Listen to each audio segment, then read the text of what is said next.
müəllimlərimiz, hörmətli tələbələrimiz. Bugün biz əlamətdar bir günü qeyd etməyə yarışmışıq. Bugün onunla əlamətdardır ki, bizim pedagojik elm sahəsində öz sözü, öz yeri olan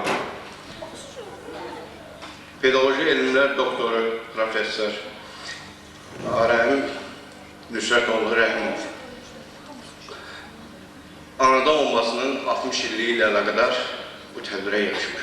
Bugün bizim tədbirimizlə, kollektivimizlə yanaşı Təhsil Nazirliyinin rəhbərliyi yanında aparatın rəhbəri, hörmətli İlham müəllim Pirməmmədov və Təhsil Nazirliyi aparatı rəhbəri yanında aparıcı mütəxəssis İlyar müəllim Bağlıqda iştirak edir.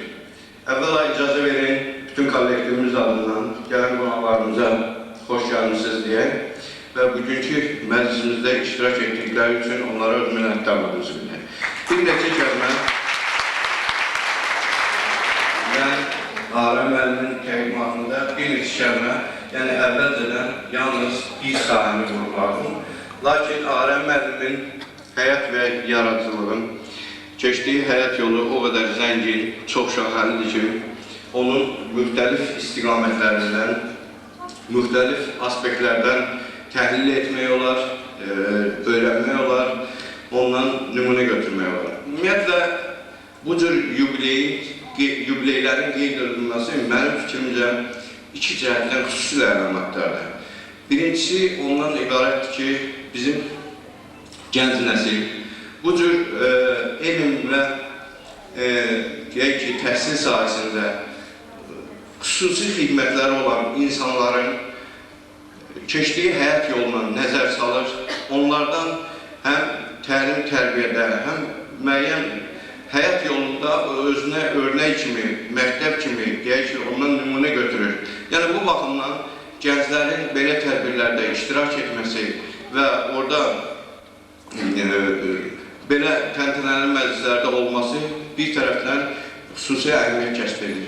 Digər tərəfdən bu cür yubileylərin keçirilməsi ilk növbədə mənə elə gəlir ki, yubileylərin özü üçün xüsusi əhəmiyyət kəsb edir. O keçdiyi həyat yolunda gördüyü işlərin müəyyən mənada hesabatını ictimaiyyət arasında, xalq arasında, millət arasında vermiş olur. Yəni, bu baxımdan biz bugün belə deyək, pedagojik elmlər doktoru, professor, yazıcı, dramaturg, bizim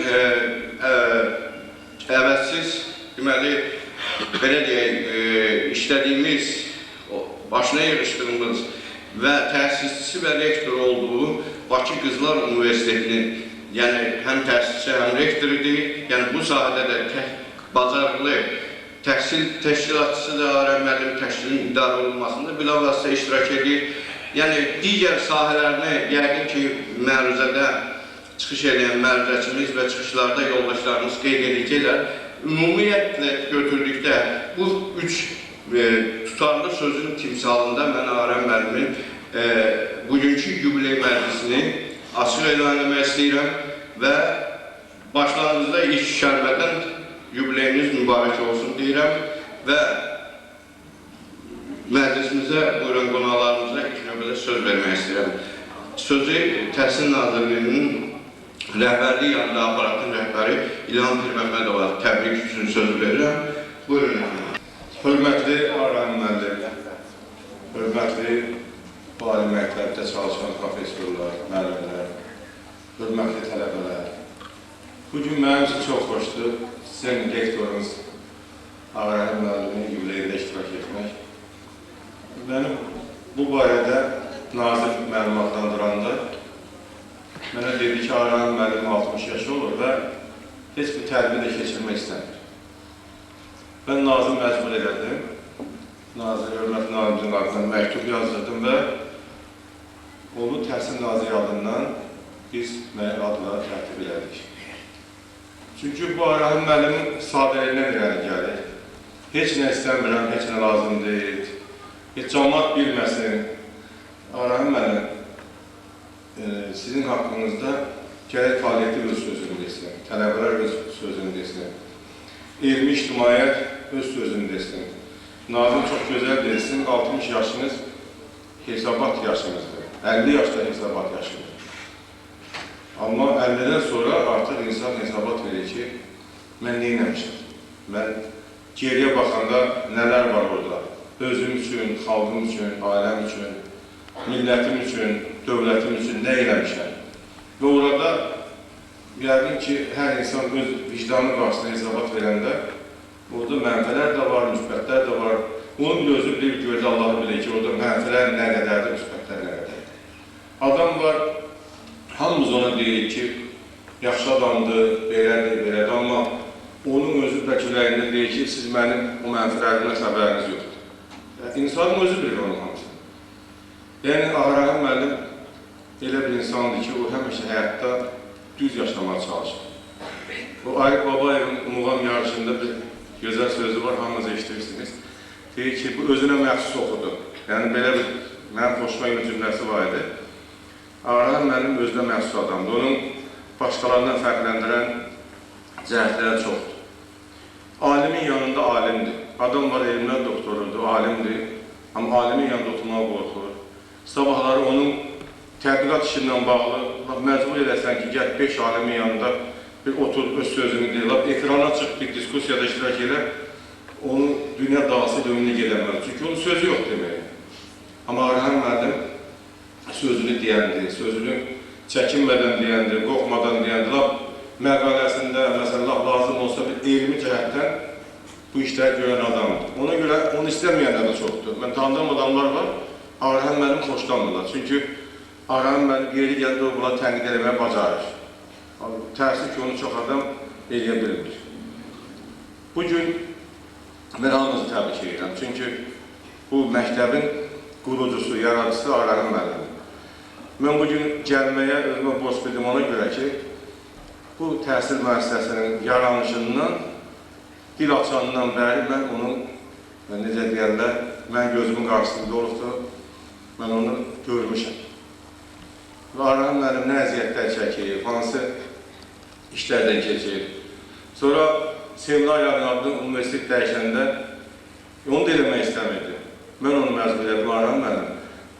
Bakı Qızlar Universiteti qoyardım.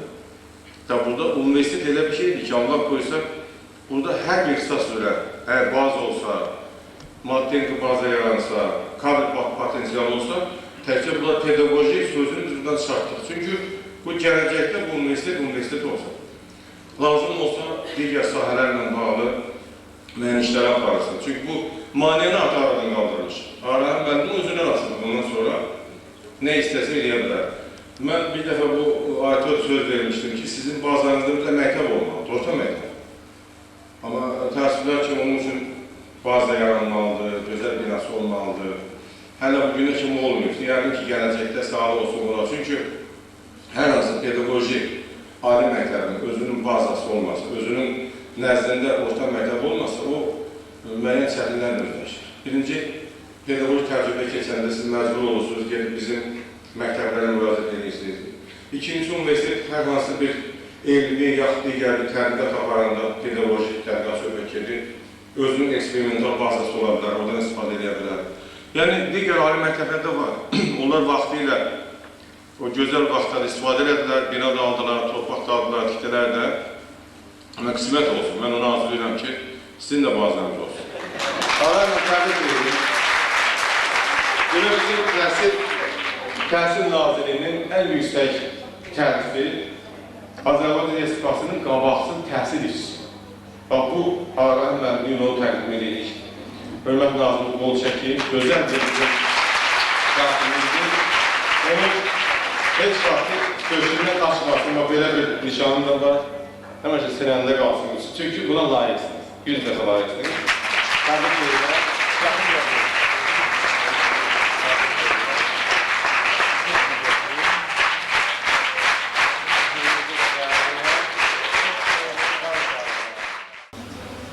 Möhtərəm müəllimlər, sevimli tələbələr. Bugün mənə təqdim olunan bu mükafat mən güman verirəm ki, təkcə mən bir bağlıdır. Bu bizim kollektivimizə verilən, bu bizim hər bir işçimizə təqdim olunan, tələbələrimizə verilən mükafatdır. Mən icazə verirəm kollektivimiz adından, tələbələrimiz adından və şəxsən öz adından. Cənab Nazirə, hörmətli İlham müəllimə, qardaşım İlham müəllimə, hörmətli İlham müəllimə dərin təşəkkürümü bildirim. Mən onu da sizin nəzərinizə çatdırım ki, bu günkü tədbir, bugün mənə təqdim olunan bu mükafat həyatım boyu mənimdən çıxmayacaq. Bu, yadda qalan, xatirələrdə yaşayan və insan ruhuna qida verən bir təqdimat. İlham müəllim, şəxsən xahiş edirəm mənim adımdan, özümlə nazir görəndə minnətdarlığımı bildirəcəm. Hamınıza, sizin kollektivə, sizə mən minnətdaram. Çox sağ olun, mən çox yüksək bir adına mükafatlandırdınız. Bu, həmişə mənim yanımda qalacaq. Sağ olun. İndi isə görkəmli pedaqoq, alim, yazıcı, dramaturq, professor Arəm Rəhimovun elmi pedaqoji və təhsil təşkilatı, təhsil sahəsindəki təşkilatı fəaliyyəti ilə bağlı. Deməli, bizim məruzəçimiz isə elmi işlər doktor rektorumuz, filologiya elmlərinin namizədi, dosent Əsgərli Əlizadədir. Arəm müəllimin həyat və yaradıcılığı haqqında ümumi məlumatı nəzərə çatdırır. Hörmətli professor müəllim heyətini salamlayıram, hörmətli tələbələrimizi salamlayıram. Demək, filosofların belə bir kəlamı var, deyir, müdriklüyün vicdanla üzvü surətdə birləşdirilməsi, yaxud vicdanlı ağıl, həqiqi ziyalının mənəvi siması olmalıdır. Əgər zəmanəmizin yüksək səviyyəsindən bu sözə dəyər vermiş olsaq, belə bir zəmanəni bu ada layiq olan, yəni müdrikliyi vicdanla üzvü surətdə birləşdirən ziyalılarından biri Ağarəhim Nüsrətoğlu Rəhimovdur. Və mən bunu tam səmimiyyətlə və cəsarətlə səsləndirməyə özümə borc bilirəm. Həyatımızda ümumiyyətlə insan münasibətlərinin mürəkkəb bir şəkil aldığı şəraitdə insanın üst tuta biləcəyi nur, işıq olanda insan daxilən özünü qüdrətli hesab edir, özünü dərk edə bilir və bu dərkdən və bu qüdrətdən öz cəmiyyətinə, öz zəmanəsinə baxa bilir. Özündə belə bir iqtidarı tapa bilir. Bu kollektivlə, bu universitetlə mən 1998-ci ildən bağlanmışam və ilk dəfə bu qapını açıb içəri daxil olanda bu nurlu sima ilə üz-üzə olmuşam və ona lazım sözümü ifadə etmişəm. Və o vaxtdan başlayaraq mən bu universitetlə mütəmadi olaraq bağlıyam, həm elm, həm də tədris sahəsində. Və Ağarəhim müəllimin yaxından tanıdığıma görə onun ümumiyyətlə şəxsi mənəvi keyfiyyətləri, bir də universitetin təşkilati məsələlərində öz fərdiyyətini canlandırmağı lüzumlu, vacibli hesab edirəm. Demək, Ağarəhim müəllim xarakter etibarilə biraz zigzaqlı, biraz ziddiyyətli bir insandır, amma eyni zamanda həm müdrik, zəkaya malik olan bir şəxsiyyətdir. Bu ziddiyyəti mən təsadüf ifadə etmirəm. Yəni, yer üzünə nə qədər insan xilqəti gəlirsə, təbii ki, o ziddiyyətin mahiyyətidir. Yəni, ikilik mahiyyəti həmişə insan irəli aparan keyfiyyətdir. Və bu mənada özündə işığı, nuru ehtiva edən Ağarəhim müəllim və həm də çalışır ki, bütün həyatı boyu cəmiyyətdə, mənəviyyatda, fərdiyyətdə ona yabancı ola bilən nə isə vardırsa, ona qarşı həmişə mübarizə ərzində iqtidarında olan bir ziyalıdır. Və bu baxımdan demək, insanlar həmişə bir-birində tamamlanır, cəmiyyət bir-birindən tamamlanır. Yəni, fərdiyyəti mən həmişə şəxsiyyət olmaq etibarıyla həm də nümunə olaraq götürürəm və cəmiyyətin, dövlətin idarəçiliyinin mahiyyətində dayana bilən bir figur, bir cəmiyyət adamı hesab edirəm. Demək, Ağarəhim müəllim 1985-ci ildə, demək, pedaqoji elmlər namizədi, 1995-ci ildən başlayaraq, 93-cü ildən başlayaraq pedaqoji elmlər doktor elmi adlarına layiq görülür. Və eyni zamanda 1985-ci ildə baş elmi işçi adlarına layiq görülür. Bütün bunların hamısının arxasında deyildiyi kimi böyük bir zəhmət, iradi keyfiyyət dayanır, axtarışlar, tapıntılar dayanır. Və bu mənada mən bir insan ömrünün keçib gəldiyi yolu bu baxımdan çox yüksək dəyərləndirirəm. Ağarəhim müəllimi ümumi bir sözlə səciyyələndirmiş olsaq, deməliyik ki, o həqiqi mənada əqidə adamıdır. Və bu əqidəyə sahib olmaq hər insana nəsib olmur. Və eyni zamanda bu əqidənin arxasına böyük bir vətəndaşlıq keyfiyyəti, vətəndaşlıq dəyəri dayanır. Bu mənada əqidə və vətəndaşlıq Ağarəhim müəllimin şəxsi keyfiyyətini səciyyələndirən bir mahiyyətdir. Və eyni zamanda bunu da qeyd etməyə lüzum bilirəm ki, vacib bilirəm ki, Ağarəhim müəllim bu, demək, fərdi keyfiyyətləri qazandıqca həm özü mətinləşir, iradələşir və qarşısında nə qədər maliyyələr, çətinliklər çıxabilirsə, bu iradi keyfiyyətləri özünə tərcih etdiyinə görə bunları özündən uzaqlaşdıra bilir. Və nəticə etibarilə böyük uğurlara nail ola bilir. Demək, Ağarəhim müəllim əgər onun əqidəsindən, onun mənəvi dəyərlərindən söhbət edirsə, belə bir məqamda mən eyni zamanda bir misralar yazmaq istəyir. Deyir ki, məslək vuruşunda səngər başında kişi qeyrətindən doğulan vətən. Bu, Xəlil Rızanın misralarından biridir və həqiqi mənada bir mənəviyyat kamilliyinə gəlib olmaq, böyük bir idarəni, müəssisəni, təşkilatı cəhətdən idarə etmək özündə mən bir məslək dəyəri görürəm, bir əqidə keyfiyyəti görürəm. Və bu mənada Ağarəhim müəllimin mənəvi xarakteri, mənəvi dəyərləri ona imkan verir ki, bu səbatı özündə daşıya bilsin və bu səbata sahib ola bilsin. Və bu cəhətdən mən onun mənəviyyatını çox yüksək qiymətləndirirəm. Və 1992-ci ildən başlayaraq Bakı Qızlar Universiteti, Bakı Ali Pedaqoji Qızlar Universiteti deyilən bir universitet həyata ayaq açır. O zamandan başlayaraq universitetin elm, tədris, təşkilatı, maddi texniki bazası sahəsində böyük uğurlar əldə edilir. Və təbii ki, buradan Təhsil Nazirliyinin özünün diqqəti, qayğısı və eyni zamanda universitetin professor müəllim heyəti və nəhayət onun demək, axtarışda olan, elmi axtarışlarda olan tələbələrinin vəhdəti sayəsində müəyyən uğurlar qazanılır. Təbii ki, bu uğurlar kifayət deyildir. Daha yüksək zirvələri fərq etmə uğrunda, bax, bu dediyim kimi, bu yekil kollektiv daim mübarizədə, daim çalışmaqdadır. Və mən burada tələbələrimiz əyləşir və mən hesab edirəm ki, o tələbələrimizin hər birinin qəlbində və zəkasında, ağlında Ağarəhim müəllimin özünə mənsub olan nurdan nə isə vardır. Və bu təsadüfi söz deyib, doğrudan da bu işıq adamı olan, bu nur adamı olan ziyalı zəka həmişə hesab edir ki, ondan nə isə öz tələbələrində, tələbələri isə Respublikanın hər yerindən burada qərar tutan canlı çiçəklərdir.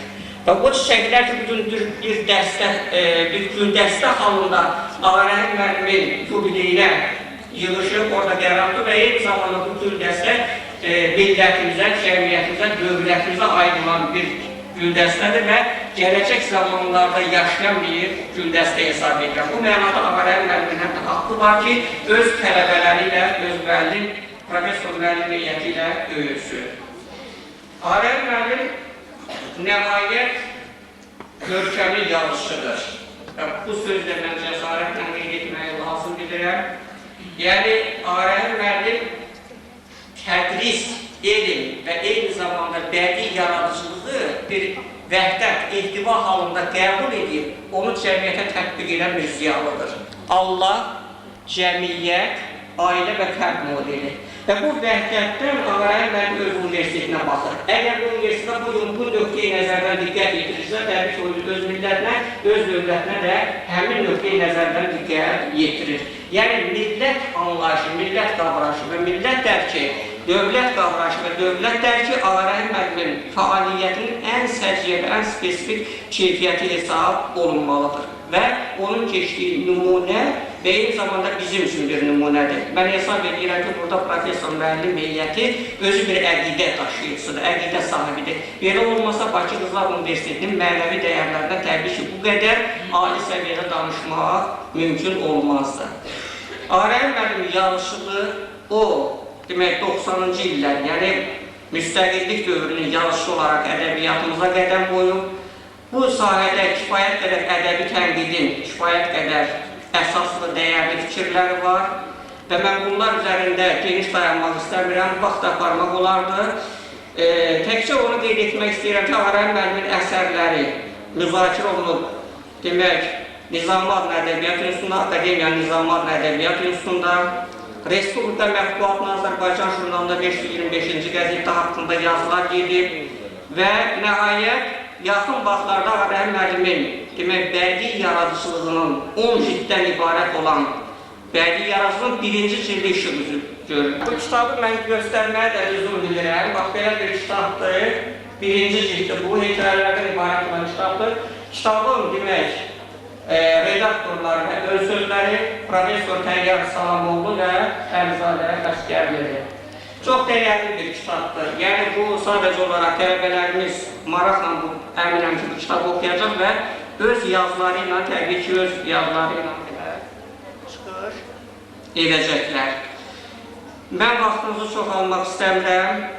Demək, qeyd etmək istəyirəm ki, Ağarəhim müəllim artıq ömrünün 60-cı, deyək ki, baharındadır, pilləsindədir. Və onun qarşıda 70-ci illər, 80-ci illər və ilaxır zaman gözləyir. Ağarəhim müəllim 60 dedim, 70 dedim, Süleyman Rüstəmin zarafatla vaxtıyla dediyi bir kəlam yazmışdı, bir misra yazmışdı. 0-ı 7-nin yanından pozub. Demək, Ağarəhim müəllimin 6 rəqəbini ehtiva edən bir görüntüsünü mən burada yozmaq istəyirəm, ifadə etmək istəyirəm. Bu 6 rəqəmi təbii ki, bütün cəhətləri yuxarı və aşağı, yəni dünyamızı ehtiva edən bir rəqəmdir, simvolik rəqəmdir. Həm də rəqəmlər hər birimiz bildiyimiz kimi müqəddəs bir mənanın, mahiyyətin daşıyıcısıdır. Bu 6 rəqəmi Ağarəhim müəllimin bütün yaradıcılığının sferalarında görünə bilən bir rəqəmdir. Yəni o irəliyə, geriyə, sağa, sola, yəni şimal, şərq, cənub, qərb. Bütün bunların hamısı, yəni Azərbaycanın bütöv bir məkan mahiyyəti onun bədii əsərlərindədir. Və bunu mən qətiyyətlə, tamamilə əminliklə ifadə edirəm. Hər kəs o əsərlər oxusa, Azərbaycanın bütövlükdə, demək, o əsərlərdə görə biləcəkdir. 7 rəqəmi dünyamızın 7 qatıdır.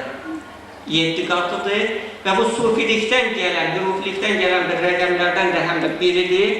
Ağarəhim müəllim, mən, vallah billah, mən vicdanım haqqı, həmişə həm də sufi və hürufi bir varlıq kimi qiymətləndirmişəm. Ağarəhim müəllim həm çalışır ki, Allah eşqi və həm də Allah dərkin özündə tərbiyə edə bilsin, yarada bilən, dərk edə bilən bir varlıq olsun. Təbii ki, bunun üçün uzun bir yol lazımdır və son nəticədə insan buna qadir olmaq iqtidarında, əzmində olmalıdır. Bu hökmzərdir. Amma hansımız bu yolu nə qədər keçirik, o Tanrının baxtıdır, o Tanrının yansıdır, talihin qismətidir. Burada mən bunu bir kəlmələ, bununla da fikrimi ümumiləşdirmək istəyirəm, yekunlaşdırmaq istəyirəm. Bu qapılardan biri Lövh-i Məhfuz adlanır.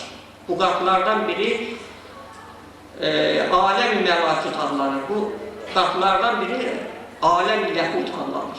Amma bunlar insanın heç də orada qərar tuta bilməyəcəyi bir mərtəbələrdir. Amma mən hesab edirəm ki, bugün Ağarəhim müəllimin ruhu demək Lövh-i Məhfuzdadır. Yəni o yazılar, o sirlər ki, Ağarəhim müəllim orada bu saat qərar tutub. Və bu mənada mən bunun mənəviyyatını, ruhani aləmini bu cəhətdən də qiymətləndirmək və dəyərləndirmək istəyirəm. Mən demək, Respublikada böyük nüfuz sahibi olan bu müəllimimizi, ustadımızı, demək 60 illik ömrü münasibətilə ürəkdən təbrik edirik. Ona can sağlığı, yarazlıq uğurları və daimi xoşbaxtlıq arzu edirik. Təbrik üçün söz Pedaqoji Elmlər Doktoru Professor Əmrullah Paşayevə. Hörmətli dostum və qardaşım, rəhimlərim, hörmətli həmkarlar, əziz tələbələr. Mən Mirzə Cəlilin bir sözü ilə çıxışıma başlamaq istəyirəm. Vaxtilə ondan soruşanda ki, ay Mirzə Cəlil, bu Molla Nəsrəddini sən necə yarattın? Cavab vermişdi ki, Molla Nəsrəddini zamana yarattı. Əgər onun o kəlamını bizim hazırki şəraitimizə interpretasiya etsək, deyə bilərək ki, həm Qızlar Universitetini Ağa Rəhim Rəhimov yarattı. Qızlar Universiteti də yazıcı Ağa Rəhim Rəhimov yarattı. Çünki Mirzə Cəlil edən Molla Nəsrəddin olmuşdur. Mən fürsətdən istifadə edib sizə uğurlar arz edirəm, müvəffəqiyyətlər arz edirəm. Həm universitetə, həm sizin özünüzə. Və şübhəsiz ki, bizim buradakı az-çox xidmətimiz də bu universitetin belə ad-san qazanmasında İlham müəllimin dediyi kimi müəyyən rol oynamışdır. Və indidən sonra da yəqin ki, biz öz xidmətimizi universitet üçün əsirgəməyəcəyik. Hörmətli, mən deyərdim ki, Yubdey təntənəsinin iştirakçıları. Ağa Rəhim Rəhimov bizim ədəbi həyatımızda, mən deyərdim, fəlsəfi etik fikrimizə keçən əsrin axırlarından başlayaraq gəlmişdir. O zamanlar onun yazdığı əsərlər, xüsusilə Allah və Ünsiyyət, Ölüm və Ölməzlik, Zəka Simfoniyası və elə ondan əvvəl yazdığı Yaddaşda Yaşar Xatirələr və sonradan fasiləsiz olaraq dünyaya gələn yeni əsərləri, romanları, piyesləri və s. Ağa Rəhim Rəhimovun Azərbaycan, mən deyərdim ki, nəinki ədəbi mühitində, fəlsəfi etik mühitində özünə məxsus yer tutmasına imkan verdi. Çoxları deyirlər ki, axır, nə üçün bunu fəlsəfə ilə bağlamaq olar? Sizi inandırım, bu əsərlərlə vaxtilə tanış olanlar və indi də tanış olanlar və davam edənlər orada böyük bir təfəkkürü, analitik, sintetik əməliyyatları aparan bir, mən deyərdim ki, şəxsiyyətin fəaliyyətinin nəticələrini biz görürük. Ağa Rəhim müəllim həmin əsərlərində və ondan sonraki əsərlərində təkcə gördüklərini təsvir edən yazıcı olmamışdır. O 90'lara qarşı səlim yürüyüşü təşkil edən, daha doğrusu o yürüyüşün önündə gedən yazıcı olmuşdur. Və o 90'ların, üsulların köklərini araşdırmağa, onun sosial səbəblərini bizə çıxarmağa çalışmışdır. Bu mənada bizim qarşımızda bugün oturan yazıcı adi prosesləri, hadisələri təsvir etməkdən yox, həqiqət uğrunda sədaqətlə mübarizə aparan yazıcı. Bu isə o deməkdir ki, ölçü vahidləri dəyişmədiyi kimi, yazıcının da, mübariz yazıcının vicdanı da dəyişir. O vicdan, o dəyişməz vicdan, kompas kimi həmişə ona yol göstərir və nəinki özü gedir o yoldan, həm də öz oxucuların o yoldan getməyə çağırır. Əsərlərin tərbiyəli əhəmiyyəti, biz pedagoglar həmişə ona böyük üstünlük verdik. Görəsən bu əsərlər nə dərəcədə rentabeldir. Yəni müəyyən sosial funksiyanı yerinə yetirməyə qadirdir. Yəni o tərbiyə edicilik funksiyasını, inkişaf etdiricilik funksiyasını, şəxsiyyətin daxili saflaşması funksiyasını yerinə yetirməyə qadirdir. Bu əsərlərdə o qüdrət, o güc var. Mən fürsətdən istifadə edib bizim əziz tələbələrimizdən xahiş edərdim ki, biz o əsərləri oxuduqca yeni keyfiyyətlərin qəbul edilməsiyle yanaşı, mənsub olduğumuz, daşıyıcısı olduğumuz noksanların aradan kaldırılması uğrunda da mübarizə aparmalıyıq. Özünü təhsillə, özünü təkmilləşdirməklə, özünü saflaşdırmaqla məşğul olmaq inkişafın rəhnidir. Bunsuz şəxsiyyətin formalaşması mümkün deyil. Ona görə də bədii əsərləri yazarkən biz oxucular üçün yazırlar. Bizi təkmilləşdirmək üçün, bizi tərbiyə etmək üçün, bizi mədəniyyətləşdirmək üçün yazırlar. Bu mənada Ağa Rəhim Rəhimovun ədəbi yaradıcılığının ən mühüm missiyası da elə bundan ibarət. Bütün yazıcıların, hələ vaxtilə 17-ci əsr Fransız yazıcısı Antoine Furet öz romanının, Meşşan romanı var, onun ədəbiyyatçıların yanında biraz ehtiyatla danışmaq lazımdır. Onun ön sözündə yazmış ki, hörmətli oxucu, mənim əziz oxucum, əgər siz bu kitabı ancaq özünüzü əyləndirmək xatirində almışsınız, mən çox təəssüf edirəm. Axı, mənim romanım sizi nəinki əyləndirəcək. Burada çoxlu, tərbiyəvi, nəsiyyət verici məqamlar vardır. Mən istərdim ki, onlara siz istinad edərək özünüzün təkmilləşdirməsiyle, tərbiyəsiyle məşğul olsunuz. Əgər 17-ci əsrdə bunu yazmışdırsa, o zaman kütləvi kommunikasiya vasitələrinin olmadığı bir şəraitdə bu zəruri hesab olunursa, bizim zamanımızda öz əsərlərini yazan yazıcılar öz oxucularına belə müraciətlər etmirlər. Ona ehtiyac da yox.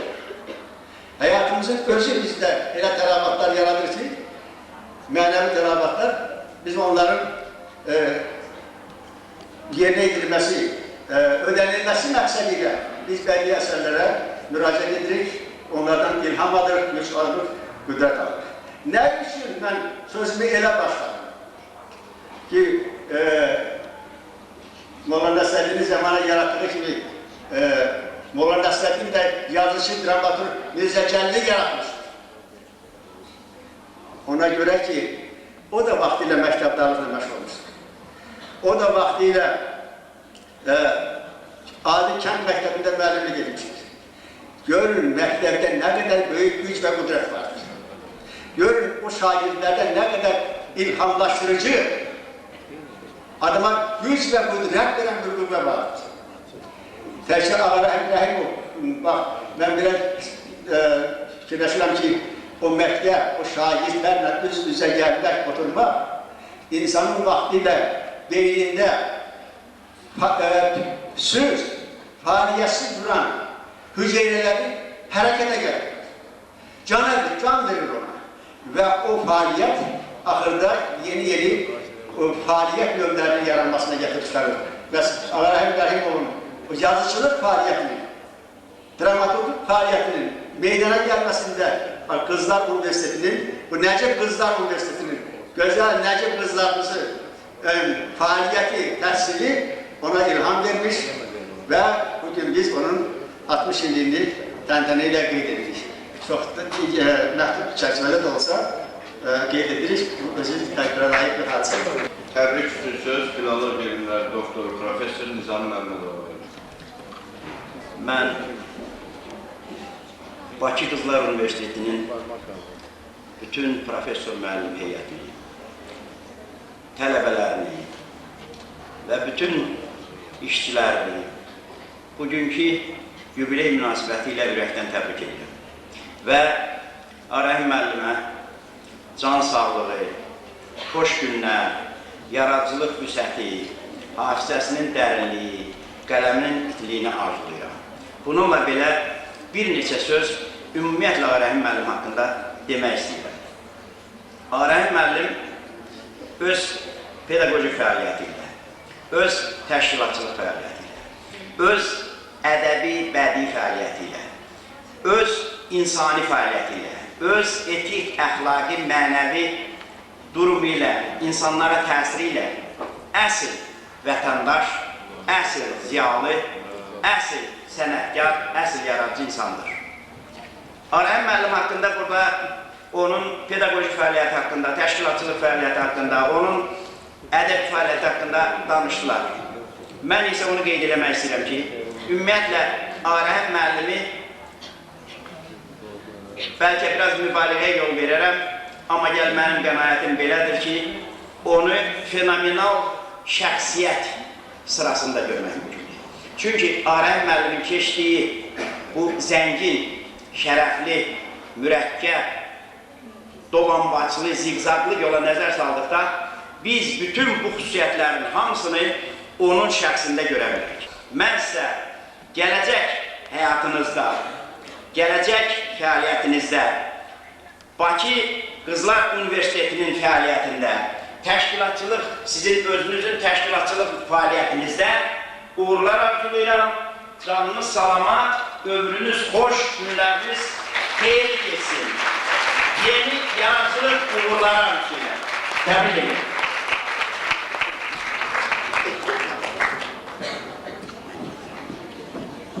Təbrik üçün söz Üniversitetimizin Filologiya Tarix Fakültəsinin dekanı Hava Xanıma verir. Buyurun.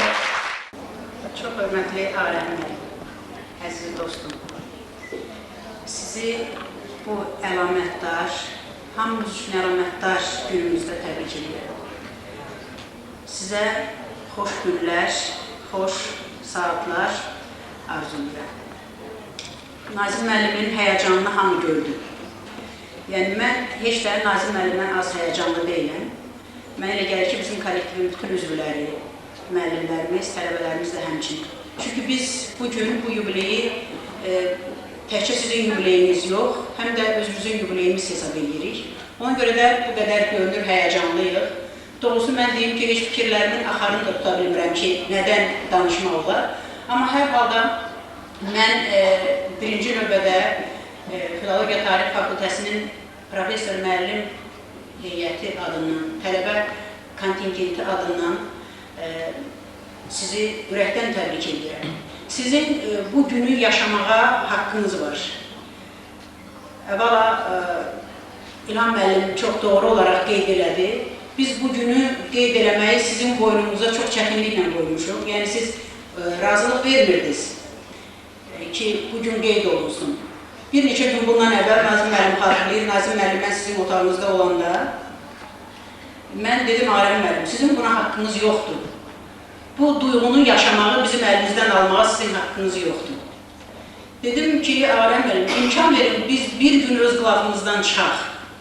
Siz rektor, Nazim müəllim prorektor, mən dekan olmaqdan çıxaq və rəhmətli senatorunun xatırlayırsınızsa bir sözlərini xatırladım. Dedim ki, imkan verin, mehriban düşüncələrin isti qucağında qızınaq biraz. Birdən mən gördüm ki, kreslonu bir qədər fırladınız. Mən elə bildim, təsadüfən nə üçünsə fırlamışsınız. Amma birdən gözümü sataşanda gördüm ki, onsuz da sarışınsınız. Gördüm, üzünüzə bir qızartı çöktü və gözlərinizdə yaş gilələndi. Görünür, bunları demək məni də duyğulandırdı. Yəni, demək istəyirəm ki, siz o qədər həssas bir insansınız ki, sizə qarşı yönələn adi bir diqqət, emosional, təsirli bir söz belə sizi kövrəldir və bu təbii ki, sizin həssaslığınızdan irəli gəlir. Tələbələrimiz də bilsin, yoldaşlarım çoxu bilir ki, bizim çox gözəl, çox saf, çox qırılmaz tellərlə bağlanan bir dostluğumuz var. Bu dostluğun tarixi 20 ildən də çoxdur.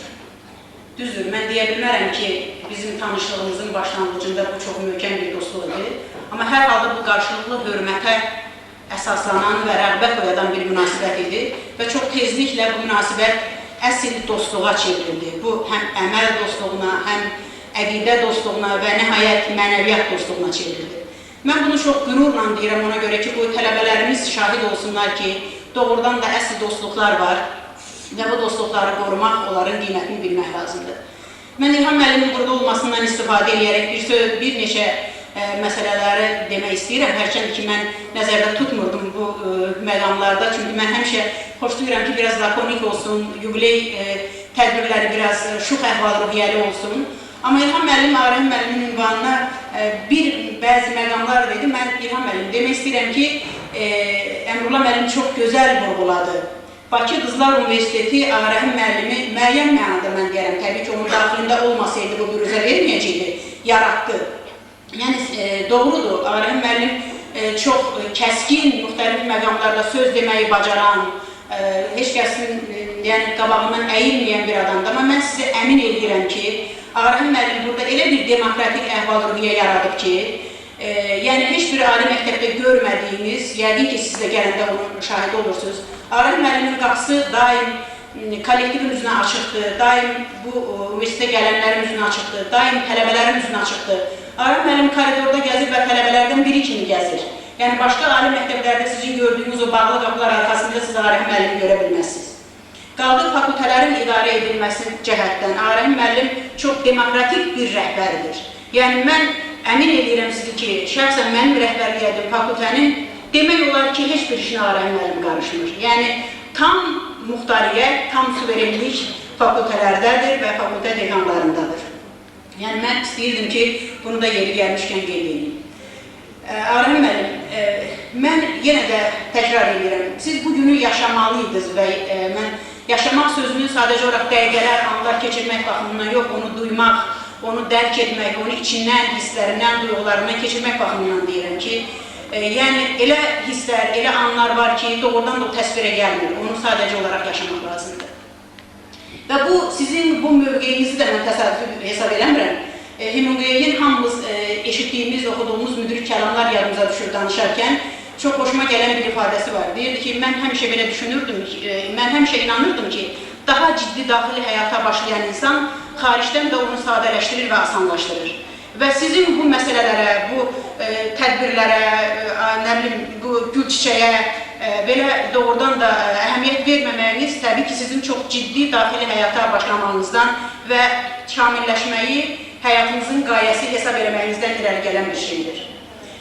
Mən sizə can sağlığı arzu edirəm, uzun ömür arzu edirəm. Həmişə mən elə başa düşürəm ki, bax bu tələbələr, bu güllər, bu sizə qarşı olan hisslər, nə bilim, sizin haqqınızdır, yəni siz bu haqqı yaşamalısınız. Bu sizin əkdiyiniz ağaçların meyvələridir, siz o meyvələri dadmalısınız. Bizim məzunlarımız artıq Azərbaycanın hər yerində Bakı Qızlar Universitetinin sözünü deyirlər, adını ucaldırlar, İlham müəllim də qeyd elədi. Bunlar hamısı təsadüfi deyil, bu təbii sizin bir rəhbər kimi təşkilatçılıq qabiliyyətinizdən irəli gələn bir şeydir. Mən bir məqamı da vurğulamaq istəyirəm. Yəni, yenə də bu sizin təşkilatçılıq və idarəçilik qabiliyyətinizlə bağlıdır. Mən Nazim müəllimə dedim, Nazim müəllim, hökmən bu mənim yadıma düşür həmişə. Mən bunu hökmən orada bir məzəli bir əhvalat kimi deyəcəyəm. Ona görə ki, mən təzə seminariyaya gələndə hələ heç indiki qədər dostluğumuz da möhkəm deyildi. Təzə ola bilsin ki, heç bir il yox idi, bəlkə də işləyirdik. Bir dəfə bizim yoldaşlar bir məzəli bizim dostluğumuza, bizim münasibətimizin möhkəmliyinə bir qədər, bəlkə də üzr istəyirəm ifadəmə görə sataşmaq üçün bir şey dedilər ki, Arif müəllim dedilər, qala altından gəlirdik, Bakı şəhərinə çatana qədər, Hava xanım sizdən o ki var dedik, təkəbbürlüdür, dedik, heç kəs eşidən deyil dediyinə, Bakıya çatdıq, Arif müəllim maşından düşəndə dedi ki, özünüzü çox yormayın, sizin ona gücünüz çatmaz. Arif müəllim, mənim sizə, yəni bizim dostluğumuzun təməlində duran budur. Mən bunu təkcə özümə aid eləmirəm, siz gözəl bir idarə edici bir rəhbər kimi, mən nəyi vurğulamaq istəyirəm? Hər kəsin öz yerini bilən, hər kəsə layiq olduğu qiymət verən bir adamsınız. Onun nəticəsidir ki, şəxsən mən 10 ildən artıq burada işləyirəm, bu bir cəbhə ola bilmişik. Vahid bir kollektiv kimi fəaliyyət göstərə bilmişik. Yəni bu kollektivdə nə intriqa, nə bir-birinin arxasınca danışmaq, nə kimisə bəyənməmək. Yəni bu əlbəttə sizin rəhbərlik və idarə edicilik qabiliyyətinizin nəticəsidir. Mən çox üzr istəyirəm, özüm də istəyirdim çox qısa danışım, amma müəyyən məqamları demədən keçinə bilmirəm. Arif müəllim, mən arzu edirəm ki, sizin ömrünüz bundan sonra da çox mənalı keçsin. həyatın sevinçlərini dada biləsiniz, həzlərini dada biləsiniz. Və mən bir şey də deyim ki, biz sizi 60 illik yubileyinizi təbrik edirik. Amma mən yoldaşlarla biz sizə bir suvenir alanda xatırlayırlar, mən mağazada dedim ki, dedilər ki, burada bir 70 yazdıq, bunu heç kəs almır. Dedim, mən birdən bunu sifariş veriyorum. Yəni siz ən azı hələ 10 il bizə borçlusunuz. Yəqin 70 illikdə də növbəti 80 illik suveniri hədiyyə sifariş edərik və belə-belə sizə uzun ömür arzu edirəm, can sağlığı arzu edirəm. Və yenə də Viktor Hugo'nun bir kəlamını xatırladacağım. İradə xanıma deyirdim, xoşbəxt olmaq kifayət deyil. Mən sizə özünüzlə sülh içində yaşamağı arzu edirəm. Və sözümü Səmədruğuna ünvanlanmış və mənim üçün həmişə dostluq deyəndə yadıma düşən bir ifadə ilə bitirmək istəyirəm. Dostlar həyatımızda ən böyük saadətdir və Arif müəllim, şəxsən mənim üçün sağ olun ki, varsınız.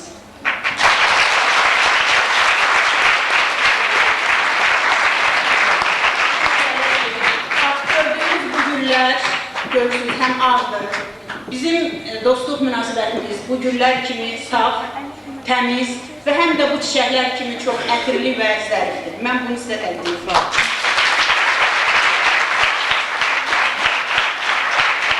Təbrik üçün söz pedagojik elmlər doktoru Profesör Sərdar Qurtayevə. Buyurun. Ben çok şadam ki bugün benim yakın dostum həmişə yüksək əqidəsindən danışdığım, dönməz bir şəxsiyyət olan Arəm müəllimin 60 illik yubileyində iştirak edirəm.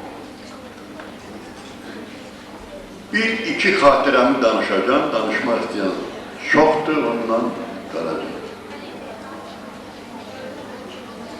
Nazir Lidya xanımdır.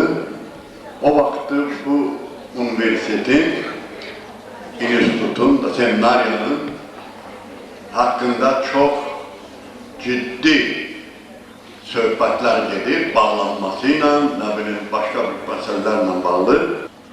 Gedən şəxs, yəni buranı gəlib yoxlayıb gedən şəxs məlumat verəndən sonra əvvəl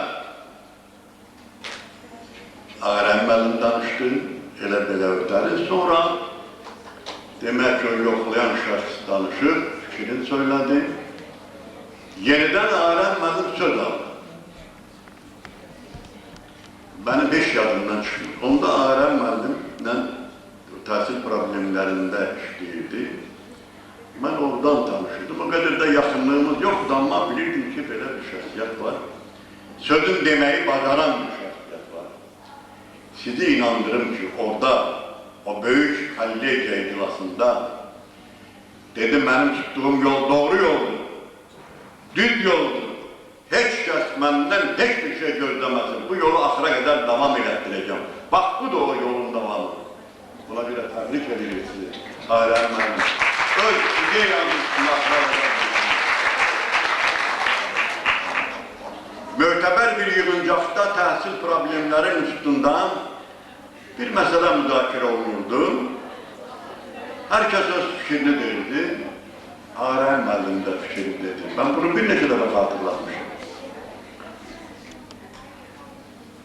Biri pedagog kimi dedi, biri senarist kimi qiymətləndirdi. Başqası nəysə öz fikrini deyəndən sonra Arəm müəllim qalxdı. Çünki orada bir ifadəsi var Arəm müəllim ki, hələ pedagogika sahəsində deyilmiş sözlər deyilməyib indiyə qədər.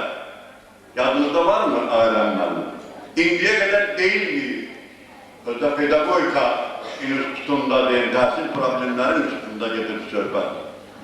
Buradakı iştirakçıların çoxu professordur, elmlər doktorudur. Mən istəyərdim, bunlar öz sözlərini pedagogikada desinlər, sonra mənlə əlaqədar fikirlərini söyləsinlər.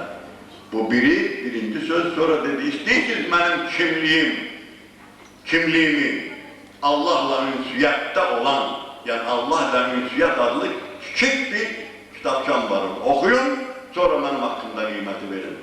Mən yanında oturmuşdum Dedim icazə verin, mən onu oxuyum. Sonra belə bir yığıncağında orada nələr var sizə açıqlayayım. Belə oldu mu Ağarəm mənim? Həqiqətən də mən gəlib o kiçik, həcmli, böyük əsəri oxuyandan sonra Ağarəm mənim gözümdə 1000 dəfə yüksəldi. O həm romanistdir, həm senaristdir, həm deyir ki, dramaturgdur, həm də rejissordur. O əsərlərinin bir neçə feysi oynayıbdır bizim Respublikanın səhnələrində. Onun rejissorluğunu Ağarəm müəllim həmin o əsas rejissorla bir yerdə aparıbdır.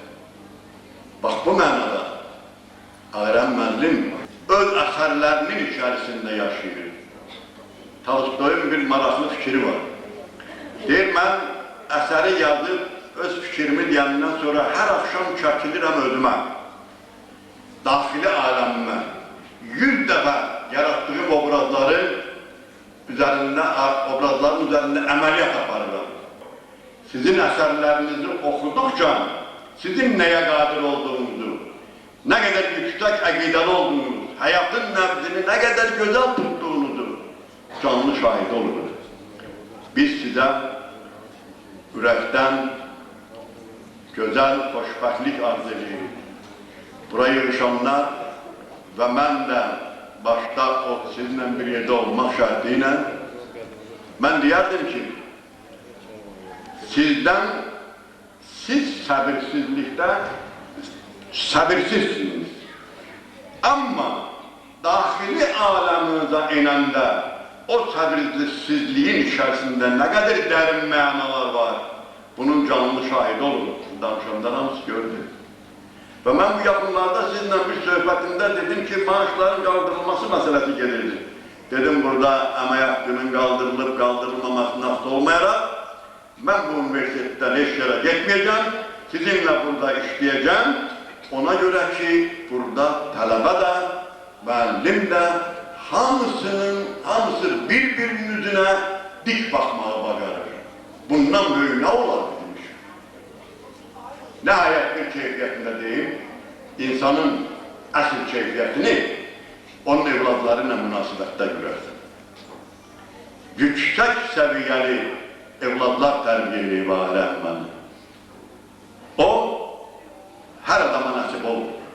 Yaxşı alimlər tanıyır, gözəl nadirlər tanıyır, nə bilim kimlər tanıyır. Evladlarına baxanda onun nadirliyinə də, alimliyinə də, insanlığına da nifrət edirsən. Biz fəxr edirik ki, sizin verdiyiniz tərbiyə öz bəhrəsini verir. Ürəkdən mən təbrik edirəm sizi. Sağ olun.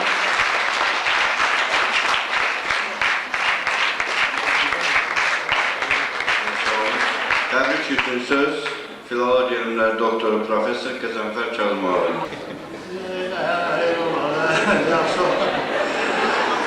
İlham müəllim haqqında, İlyas müəllim haqqında, Sərdar müəllimin dediklərindən mən də ürəkdən şərikəm. Onun 100% doğrudur. 84-cü ildir bir şey deyim, 84-cü ildir Aşıqlar Qurultayı gedirdi. Mirzə İbrahimov sədrlik edirdi, amma bütün çıxışların hamısını Hüseyin Arif özü, o Aşıqlar Birliyinin sədri kimi özü müəyyənləşdirirdi. Mən laf qabaqda oturmuşdum, gördüm ki, Osman Sarıbəlli nə isə Hüseyinə dedi, Hüseyin Dəliyə belə də. Tənəffüsə çıxanda soruşdum ki, nə deyirdi, o gəzirdi koridorda. Dedi ki, qoy bir qismatda mən danışayım. Bir qismatda mən danışayım. Dedim, bəs niyə söz vermədin? Dedi ki, qatıb qarışdırarlar. Yaxşı eləmədim. İndi Ağarəm müəllimlə ki, biz bir belə yaxınıq, quranıq, yoldaşlar danışır, fikirləşirəm ki, bir qismatda mən söz deməsəm yaxşı olmaz. Onu deyim ki, bizim zəmanəmiz biraz çətin zəmanədir, bunu hamımız bilir. İlham müəllim dövlət adamıdır, burada olmasaydı, mən bunu biraz kəskin deyərdim. Amma yumuşaldıq deyərəm. Sən bir yaxşı iş görmək istəsən, xalq üçün bir yararlı iş görmək istəsən, birinin qolundan tutmaqsan, yaxşı edirsin. Birinin qolundan tutmaq istəsən filan, Zakir demişkən 100 yerdən tökülər üstünə çomaq. Vicdanla işləmək istəsən, namusla yaşamaq istəsən, heç kim sənin qolundan tutmaz. Heç kim sənin haqqını özünə verməyə çalışmaz. Heç kim dəni qara cəmaatı demirəm, bu vəzifə sahiblərini daha çox nəzərdə tuturam falan. Mən bunu deyəndə onu nəzərə alıram ki, biz ki bu universitetdə bu qədər rahat dərs edirik, vicdanı təmiz, azad, rahat, heç bir təmənnasız, tələbələrimiz də bu qədər rahat təhsil alırlar.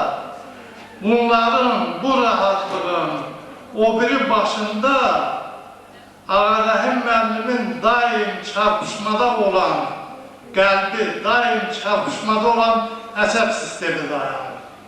Biz bunu nəzərə almayıq.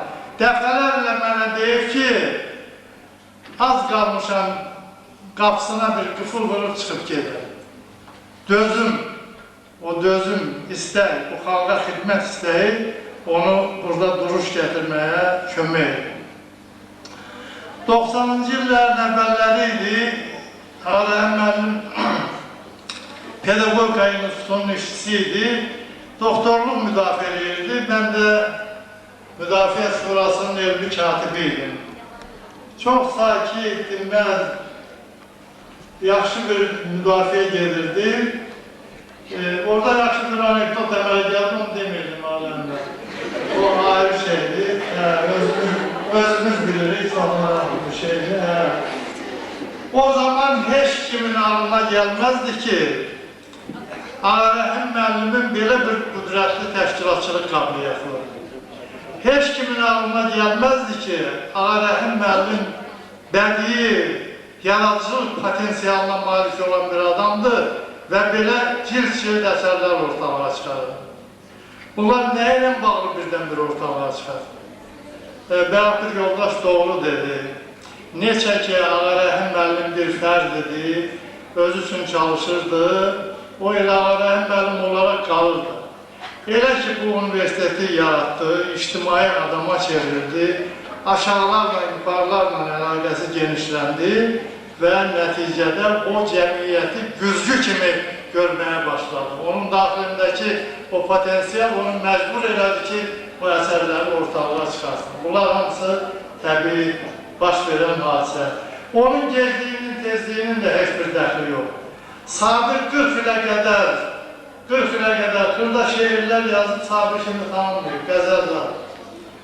5 ilin ərzində Sabir olub, Molla Nəsrəddinlə əlaqəyə girəndən sonra. Yahut Süleyman Rəhimov 30 yaşlarından başlayıb, onun qədər məhsuldar adam yox. Ağarəhim müəllim əsas iqtisadlı pedaqoqadır, görkəmli pedaqoq alimdir. Bu pedaqoq deyə mən həməşə elm kimi baxmamışam.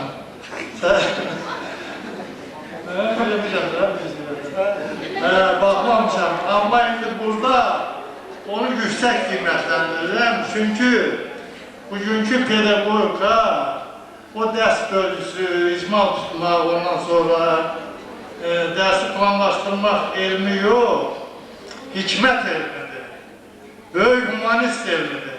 Çünki bu elm ən yüksək adamların kəlamları üzərində qurulur.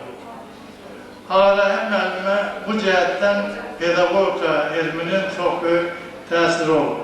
Onun özünün daxilində də insan hissələr çox güclü olur.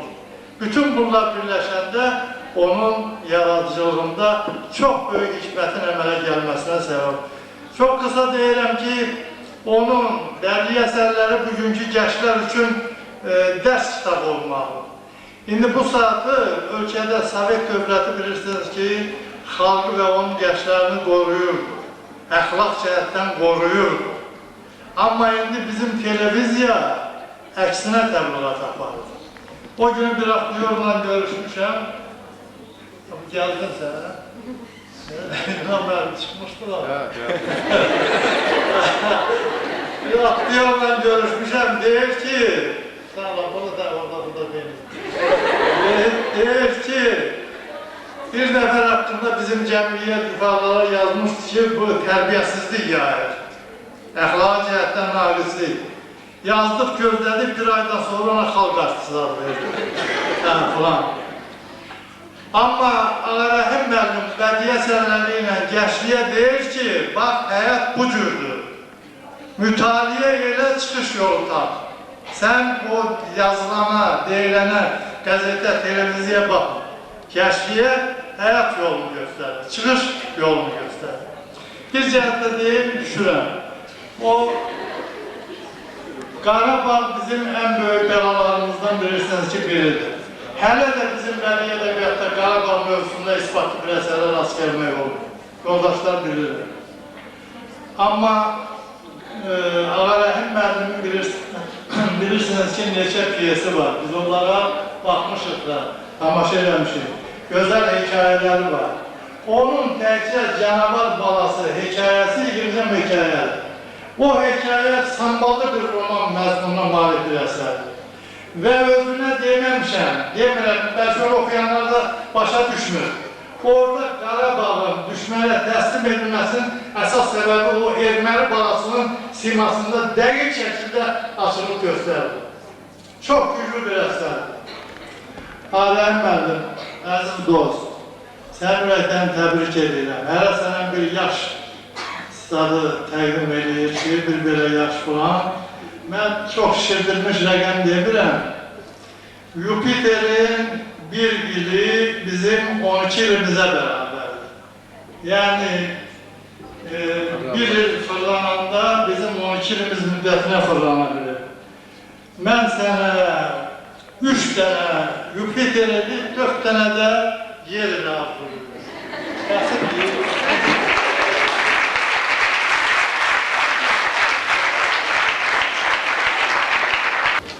Bir də Ağarəhim müəllim təbrik edirik. Bu universitetə həmişə belə yubileylər arzudur. Sağ arzudur. Təbrik üstün söz, filologiya elmləri namizədi, dosent İnşallah xanım Sadıqovaya. Mən də təkcə Ağarəhim müəllimi deyil, onun ailəsini deyil, bütün kollektivimizi, yəni mənim çox sevdiyim Qızlar Universitetinin kollektivini, tələbələrini, bax bu gözəl gün münasibəti ilə təbrik edirəm. Doğrudan da çox gözəl gündür bu gün. Mən Allahımdan çox razıyam. Ona görə ki, bu Ağarəhim müəllimlə uzun bir yol keçən, onun həmkarları ilə, onun istədiyi adamlarla yanaşı, mənə də nəsib elədi ki, mən bir gün Ağarəhim müəllimin 60 illik yubileyində burada iştirak elədim. Mən Ağarəhim müəllim haqqında danışdılar, amma mən düşünmürəm ki, kifayət qədər danışdılar. Çünki bu nağıllarımızda deyilən kimi, Ağarəhim müəllim haqqında 40 gün, 40 gecə danışsam, yenə də bitib tükənən bir şey deyil. Amma mən sizə əmin edirəm, arxain edirəm ki, mən müəllim kimi də danışmayacağım. Çünki deyirlər ki, müəllimin çənəsi 45 dəqiqəyə vurulur. Nəzərə alsaq, indi biz 1 saat 20 dəqiqə dərs keçirik. Yəni, nə 1 saat 20 dəqiqə olmayacaq, nə 45 dəqiqə olmayacaq. Amma mən bu gün çox istərdim bu günləri, ürək sözlərimi Ağarəhim müəllimə çatdırım. Bayaq Ağarəhim müəllimin haqqında sözlər deyildi. Mən o deyilən bütün sözlərə, xüsusilə Əlizadə müəllim çox gözəl, elmi cəhətdən Ağarəhim müəllimin fəaliyyətini təhlil elədi. Mən o sözlərə qoşuluram. Həqiqətən də Ağarəhim müəllim Azərbaycanın mədəniyyət tarixində alim, marifçi, yazıcı kimi qalacaq. Yəni bu bir mənalıdır. Buna heç kəsin şübhəsi olmasın. Amma mən Ağarəhim müəllimin şəxsiyyəti ilə bağlı burada yaranan təzadlı fikirlərdən danışmaq istəyirəm. Çünki bəziləri Ağarəhim müəllimi səbirsiz adam kimi təqdim elədilər. Mən bu fikirlə razı deyiləm. Çünki mən şahidi olmuşam ki, o tələbələrin bəzi valideynləri o qədər cəfəngiyat şeylərlə, saatlarla Ağarəhim müəllimin vaxtını alıblar. Amma Ağarəhim müəllim çox səbirlə oturub onları dinləyib və sonunda da çox müdrik bir qərar verib. Mən Ağarəhim müəllimin xasiyyəti ilə bağlı, bayaq İlham müəllim burada dedi ki, çox sərt adamdır. Bəli, bəlkə də zahirən Ağarəhim müəllimin görüntüsündə bir sərtlik var. Yəni, burada oturanlar da etiraf edirlər ki, Ağarəhim müəllimin təbəssümünü çox az nadir hallarda görmək mümkündür. Amma bu sərt xarici görüntünün içərisində çox böyük, çox humanist bir ürək yerləşir. Yəni, o ürək sevgi ilə dolu, insanlara mərhəmətlə dolu olmasaydı, Ağarəhim müəllim bu kollektivi idarə edə bilməzdi. Mən sizə bir şey deyim uşaqlar. Çox zaman deyirlər ki, insanın ən böyük, ən deməli, ümdə cəhətlərindən biri, hətta onu Talleyrand da qeyd edib ki, rəhbərin ən əsas cəhətlərindən biri və kollektivə sevdirən cəhəti onun ədalətli olmağıdır. Ağarəhim müəllim çox ədalətli insandır. Yəni, hətta o ədaləti etiraf edəndə öz mənafeyinə xələl də gəlsə, yenə də onu etiraf edir Ağarəhim müəllim. Bax, o onun böyüklüyüdür, o onun insanlar arasında ona olan münasibətin müsbət cəhəti, yəni ona olan sevginin əsas cəhəti də məhz bundan irəli gəlir. Ağarəhim müəllim gözəl ailə başçısıdır, bayaq burada qeyd edədilər. Həqiqətən də Ağarəhim müəllim gözəl vətəndaşdır.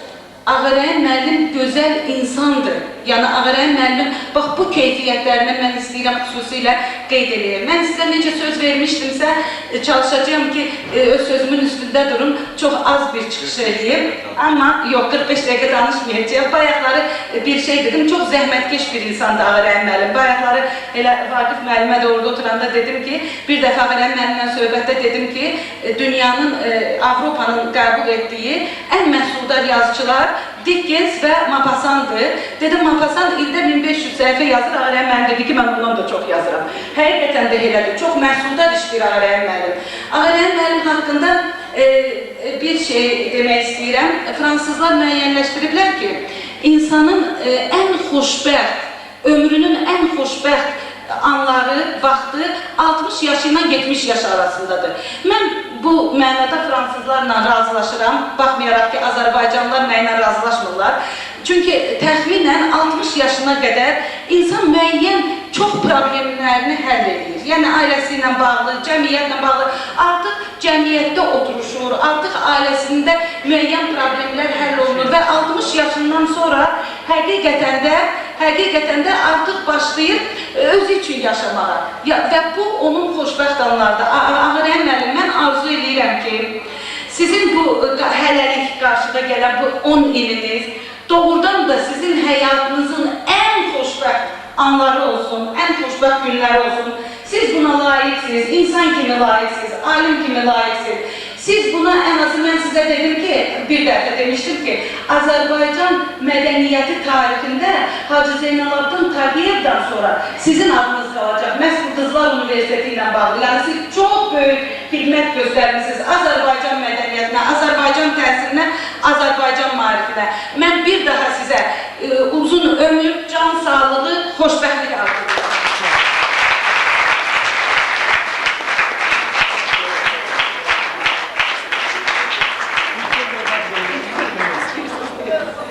Uşağa xanım çox yaxşı göstərir ki, 60-70 arası İnsanın ən xoşbəxt günləri. 70'den sonra daha yaxşı. Demək, 18 gün ən xoşbəxt günlərini yaşayır. Əla, gözəl, həmişə belə günlər yaşayırsınız. Təbrik üçün söz filologiya elmləri doktoru, professor Nazif Qəhrəmanlıya. Hörmətli dostlar, həmkarlar, tələbələr. Bugün biz çox bizə əziz olan, doğma olan bir insanı daha bu günləri qeyd edilir.